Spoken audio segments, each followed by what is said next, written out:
Udah dengar kan? Rencana pemerintah habis lebaran ini, ya akan ada namanya itu program WFH, work from home, terutama menyasar ke anak sekolah. Pemirsa, pemerintah tengah mengkaji kebijakan skema work from home 1 hari dalam 5 hari kerja. Upaya ini dilakukan untuk memperkuat ketahanan nasional fiskal di tengah dinamika global termasuk kenaikan harga energi dan komoditas. Ini memicu berbagai macam reaksi terutama netizen. Ya karena tujuan WFH ini adalah untuk efisiensi anggaran. Nah, kalau ngomongin efisiensi anggaran, netizen ini bilang, ya kalau gitu program makan bergizi gratisnya aja yang dihentikan. Itu kalau mau efisiensi anggaran. Tapi menurut saya, menurut gue nih, kalau kita berhentiin MBG sekarang, justru malah terjadi yang namanya blunder ekonomi. Wait, sebentar. Pasti habis ini banyak yang nyerbu, ya. Tapi coba deh kita pakai kacamata yang agak lebar sedikit. Kalau MBG sampai dihapus, memang anggaran itu pasti aman. Tapi kita kehilangan kesempatan, peluang emas untuk muterin duit di desa maupun di kota. Kenapa gitu? Coba pikirin deh. Di sini kita bicara MBG. Sebenarnya MBG itu, kalau dalam penglihatan saya, kalau dalam analisa saya, itu bukan sekedar program bagi-bagi makan siang. Ini tuh momen buat ngebuka jalur baru bagi petani lokal. Bayangin aja deh, ya. Kalau semisal sayurnya, telurnya, ayamnya, atau ikannya, lelenya, semuanya dibeli langsung dari petani atau peternak lokal di desa maupun yang ada di kota. Mereka tuh nggak perlu pusing lagi mikirin yang namanya tengkulak. Dan jangan terlalu banyak middleman, broker, perantara. Ya, karena pasarnya sudah pasti, yaitu sekolah. Ibaratnya MBG ini adalah subsidi, tapi dalam bentuk yang berbeda dari yang konvensional selama ini. Terus, kalau terkait makanan yang sudah siap, yang dibungkusin, yang seperti yang kemarin rame itu, yang masak siapa? Ya pasti jelas UMKM, ya. Kantin-kantin kecil yang ada di sekitar SPPG. Ekonomi akhirnya yang muter aja di situ. Jadi gak lari ke korporasi besar. Kalau petani dan UMKM punya penghasilan tetap dari program ini, otomatis daya beli mereka naik. Hasilnya ekonomi daerah gerak.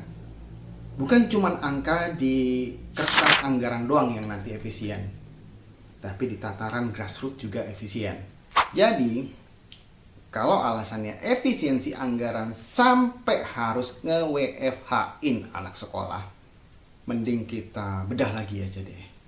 Jangan sampai kita hemat di pendidikan sama gizi, tanda kutip ini, tapi malah matiin potensi ekonomi rakyat kecil yang baru mau mekar. Jadi kalau kita jeli ya, MBG ini adalah mesin penggerak ekonomi yang paling gila. Kalau dikelola dengan benar, tolong digarisbawahi. Kalau dikelola dengan benar, coba deh kita bedah spesifik soal UMKM dan pertanian ini. Banyak lahan nganggur di pedesaan, misalnya contoh ya di halaman rumah kita. Terus juga kalau di perkotaan adalah tempat-tempat yang kosong kecil di teras rumah atau di rumah kosong. Biasanya tempat-tempat itu gak jauh fungsinya cuma jadi tempat jemuran. Dengan adanya MBG ini, pertanian di kota bisa hidup. Warga bisa tanam hidroponik atau sekedar bumbu dapur lah di rumah.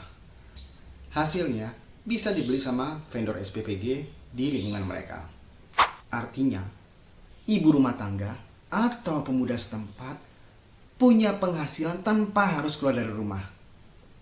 Ini baru yang namanya pemberdayaan.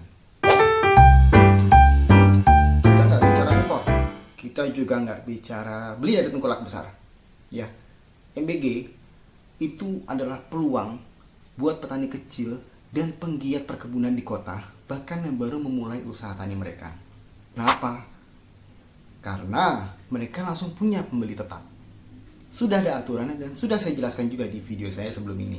Kalau tiap hari butuh ribuan telur atau tontonan sayur, sirkulasi uangnya nggak akan lari ke atas doang, tapi muter di level bawah.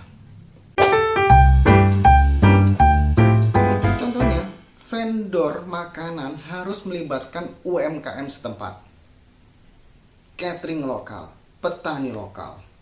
Jadi daripada anggarannya ya hilang buat efisiensi yang nggak jelas, kenapa nggak dipakai buat ekonomi rakyat mandiri? Jadi pilih mana nih? Hemat anggaran dengan cara WFH ya, yang belum tentu juga efektif, atau jalanin MBG tapi sambil maksa ekonomi pertanian lokal kita buat bangkit. Kalau pekarangan rumah lo masih bisa ngasilin duit dari program ini, masa lo masih mau nolak? Jadi pemeran utama dari MBG ini sebenarnya bukan mereka yang kerja di dapur MBG, bukan mereka yang ngatain rakyat jelata atau segala macam, bukan, tapi suppliernya, UMKM kecilnya, petani lokalnya, peternak lokalnya. Entah bagaimana framing itu bisa terwujud seolah-olah mereka adalah relawan atau apalah, saya nggak tahu. Apakah framing itu dibuat oleh suppliernya supaya mereka tuh bisa memonopoli, orang kan jadi sentimen ya, nggak mau ikut-ikutan di MBG itu, saya nggak tahu. Sementara saya berargumen kalau MBG sebenarnya program dalam proses untuk membuka rantai pemasok petani baru, baik di desa maupun di kota, atau UMKM kecil agar mudah pemasarannya sehingga ekonomi berjalan. Satu hal lagi yang harus kita ingat. Ingat nggak waktu zaman lockdown? Pasokan impor dan ekspor ditutup. Semua orang dipaksa untuk WFH di depan laptop. Cuma satu profesi yang tidak bisa WFH, yaitu petani, peternak, dan sejenisnya. Kalau waktu itu petani kita ikut-ikutan di rumah aja, ya semua bakal mati kelaparan, bos. Mau sekaya apapun negara kita, negara lu, ya, kalau nggak ada jalur distribusi pangan lokal yang kuat, nggak bisa makan. Kita nggak makan koin, nggak makan duit kertas. Nah, program MBG ini sebenarnya itu adalah sekoci kalau ada krisis lagi. Dengan menghidupkan pertanian urban dan lahan pekarangan di rumah yang ada sekarang ini, kita sebenarnya tuh lagi bangun benteng pangan. Jadi kalau amit-amit ya kejadian pandemi lagi, kenyataannya kita lagi perang global sih, Amerika sama Iran itu. Jangan sampai kita tuh menjadi bangsa yang bisanya cuma nunggu kapal-kapal impor masuk bawa beras atau bahan pangan lainnya. Kita nih harusnya tinggal bisa panen di teras rumah kita atau masuk dapur lokal. Nah, gimana menurut kamu? Coba berkomentar.